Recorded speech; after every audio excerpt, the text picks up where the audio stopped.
The challenge is how to address the needy ones at the grassroots level, because there are TPLF remnant forces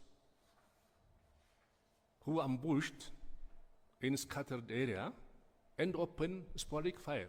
That's the challenge. They attack the personnel, they attack the trucks with food.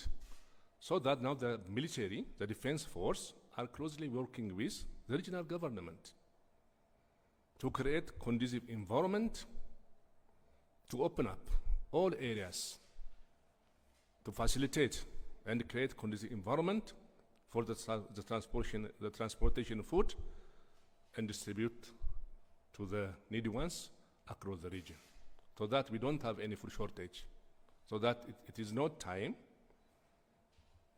it is not a position to declare famine in current Tigray regional state context. Regarding